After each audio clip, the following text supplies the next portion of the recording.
Patna polytechnic college से अपनी जिंदगी की एक नई सफर की शुरुआत करने वाली एक बेहद होशियार और खूबसूरत लड़की आगे चल के इंजीनियर नहीं बल्कि एक लेडी डॉन बन जाती है और लेडी डॉन के नाम से पूरे बिहार में फेमस हो जाता है। और इतना ही नहीं, किडनैपिंग क्वीन के नाम से भी जाने जाने लगते हैं।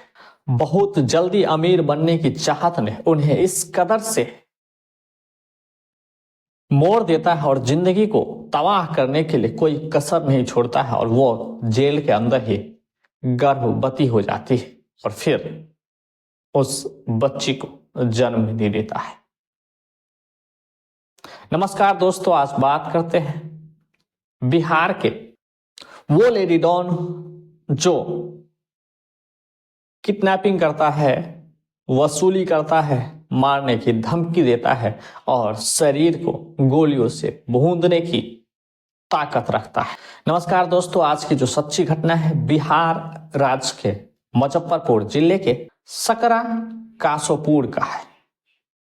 वहां एक बेहद ही अच्छे घर परिवार में एक जन्म होता है। पिता का नाम मिथिलेश पाठक और उनकी जो एक बेटी होती है पूजा पाठक।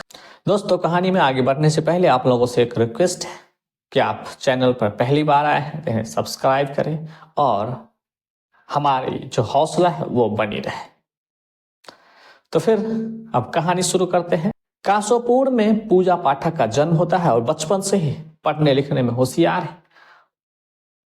पढ़ाई बचपन में घर से करती है, फिर अलग अलग स्कूलों में, फिर 10वीं का बोर्ड एग्जाम पास करते ही माता पिता जो कि अच्छे पढ़े लिखे हैं, अच्छे परिवार से हैं, तो उसे पटना के पॉलिटेक्निक कॉलेज में एडमिशन करवा देते हैं और चाहते हैं कि उनकी बेटी आने वाले समय में एक इंजीनियर बने और अच्छी खासी नौकरी करे और बेहतर जीवन जीने की रास्ता तलाश करे।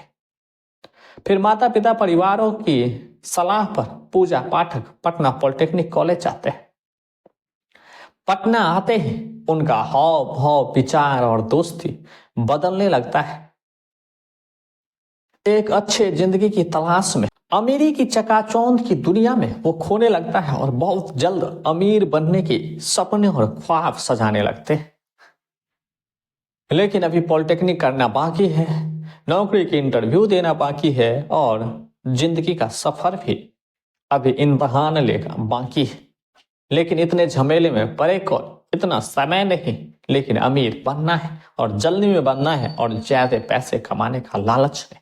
उन्हें एक रास्ते दिखता है, वो होता है क्राइम की दुनिया। पॉलिटेक्निक हो न हो, शिक्षा आगे जाए न जाए, उस शिक्षा को छोड़ता है और कॉलेज में ही एक लड़के से दोस्ती करता है। उनका नाम होता है मिथिलेश। फिर मिथिलेश को अपनी पूरी प्लानिंग बताता है, समझाता है और वो भी इनकी बातों को समझ जाता है। हालांकि ये लड़की बेहद खूबसूरत है, बोलने में चंचल है, अंदर हिम्मत है। और फिर 2012 में ये आपराधिक दुनिया में आता है, क्राइम की दुनिया में आता है और लोगों से रंगदारी वसूलने का काम शुरू कर देता है। दोस्तों, वो इस तरह से रंगदारी वसूलता है, इस तरह से धमकी देता है और छीनता है कि सड़क पर खड़े होते हैं, जब गाड़ी में 1 से 2 लोग होते हैं उनके साथ बैठ जाता है, लिफ्ट लेता है और फिर नशीली दवा का टेबलेट देता है, चॉकलेट देता है और मिठाई ऑफर करता है, जो वो लोग खा लेते हैं, बेहोश होते हैं। फिर उन्हें लेकर कई सुनसान जगह पे जाते हैं, दोनों को गिरा देते हैं और गाड़ी कैश लेकर फरार हो जाते हैं। फिर इसी गाड़ी, कैश और सभी चीज आने लगते हैं तो उनके हाव भाव, तेवर बहुत ही बदल जाते हैं और उन्हें लगता है कि वो इतनी शातिर तरीके से काम को कर रहा है और इतनी शिद्दत से कर रहा है कि शायद पुलिस उन तक कभी भी नहीं पहुंच पाएगा, न ही पुलिस पकड़ पाए।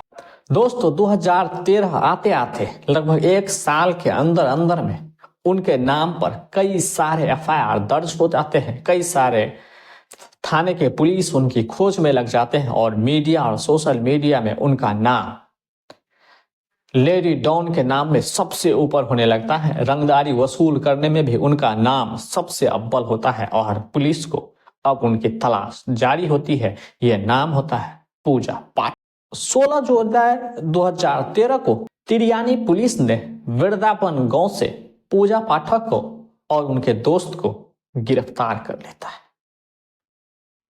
गिरफ्तार के बाद उनके पास एक न्यू स्कॉर्पियो, नशीली दवा, टेबलेट, इंजेक्शन, नीडल, तमाम प्रकार के चीजें बरामद की और उसके पास से कई सारे आपत्तिजनक सामान भी बरामद कर लेते हैं। दोनों के गिरफ्तारी के बाद तमाम कानूनी प्रतिक्रिया होने के बाद पूजा पाठक और मिथिलेश शिवहर जेल में भेज दिया जाता है।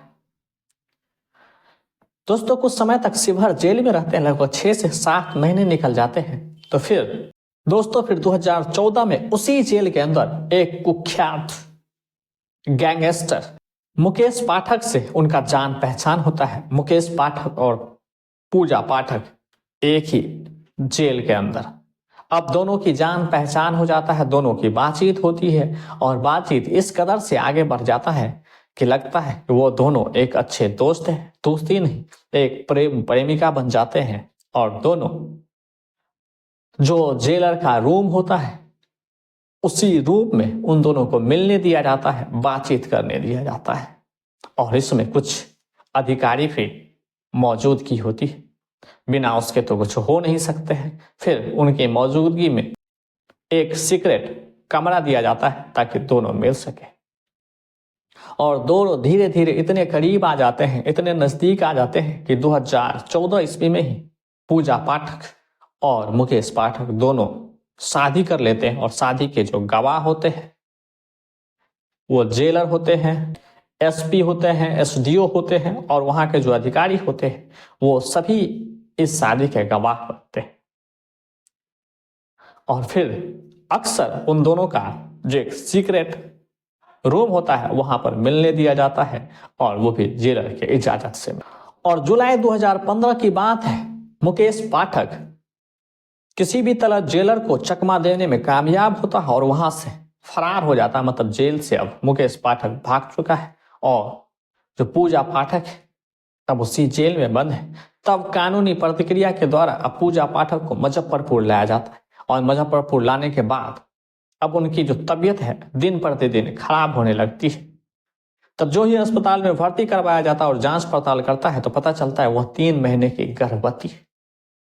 उनके जो गर्भ में पल रहे बच्चे, तो फिर पुलिस प्रशासन के ऊपर सवाल खड़ा हो जाते हैं।